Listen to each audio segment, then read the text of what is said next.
And then if you want to get 100% funding or whatever, or they went down but it didn't go low enough, just challenge their appraisal. Tell the appraiser that, oh, the comp you used, I think you used the wrong one or it was too low, can you use this one instead? And you'll see that it would change. Because here's the reality of it. Banks, hard money, private lenders, they don't make money unless they lend. Do you guys agree? So they all want to lend. It's just that they have rules that they have to follow by, okay? And as long as you just conform to their rules, they'll give you the money. That's it, okay? I'll do questions right now, yeah. So we'll do 2 questions because I'm running out of time. Hard money lender give their appraisals. Do they provide their own appraisals, or that's something that you have to do out of pocket? So you would spend money to pay for their appraisal, and it would be like $400, $500, right, Jim? And what about the rehab estimate? Because the rehab estimate, you would have to use your own contractors and things like that to figure that out. So the hard money lender wouldn't give you an estimate of what they think a contractor will charge you, so that you come out with the right price. So I'm going to go into that next. Okay, are we good with this so far? Okay, so now how do you come up with contractor estimates, right? I would, 1, try to get your own contractors yourself, of course, right? But 2, there's contractors here. Anybody that has a contractor here? Raise your hand. Okay, there's 1, there's 2, there's 3. Okay, here's the thing about contractors, guys. There's a few reasons. Like, to me, everybody's a great contractor, okay? But they hate writing up estimates. Okay? The reason why is because they don't always get the job. And so they're like doing all this work, they don't get the job. And so what I recommend you do is when you're working with a contractor, I would ask them to write up, let's say the estimate for the job. But the thing is, here's the thing. You yourself have to identify what you want done.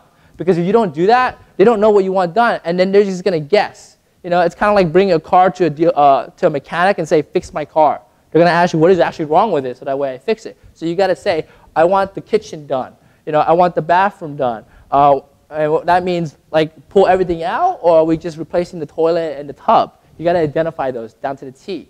That way, when you identify all those things, you can give the same scope or the same idea of what you want done to every contractor that you go through. And because of that, they can actually give you a price to do those jobs. Whereas if you didn't give them those items, they're just coming up with whatever, and it's going to be, the result is going to be different. Do you guys follow? Anyway, so when I bring contractors through, I write down all the items I want done. It's even better if you know the order that it should be done, because it's kind of like Legos. There's only one way to put it together, right? And from that, I would pay them to break the job down by, like, okay, this part of the job is going to cost this much. This part of the job is going to cost this much. And along with that, borrowing hard money, they like to know also how long each of those phases will take. Okay? And what I would say is whatever the contractor says, not that I don't trust them, I would just double the time. Right? So that way, it's not even the contractor's fault. The reason why I do that is so that way, when I tell the hard money lender, it's going to, the contractor says it takes a month, but I'll tell them it takes 2 months. When I get it done in a month and a half, I look really, really good with the hard money lender. And they're like, here's more money, Nick. You guys get what I'm saying? So that's why, right? And so I pay them for my quotes. I pay them for the quotes. I pay them for the quotes.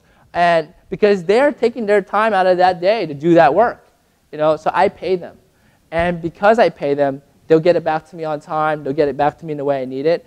And then from there, I submit it to the hard money lender with my offer and property under contract and all that. And the hard money lender on the other end, they're going to read it. And they're going to see, okay, does these numbers make sense? So tonight's event is on the secret to hard money and how to raise money. The secret to hard money is, you guys ever go to events and at the end they sell you like mentorship? Yes? Has anybody been to an event like that? Raise your hand. Okay? Hard money is free mentorship. You guys follow? Hard money is free mentorship. Because why? Because they're not going to lend it to you unless it makes sense. Right? What are you paying a manager for? To tell you if this makes sense. Am I right? You guys excited? Do you guys want to pay for mentorship instead? Right? This is free mentorship. Okay? They don't make money unless they lend, right? And they don't want to lend unless it's correct. It's free mentorship. Okay? Any questions before I wrap?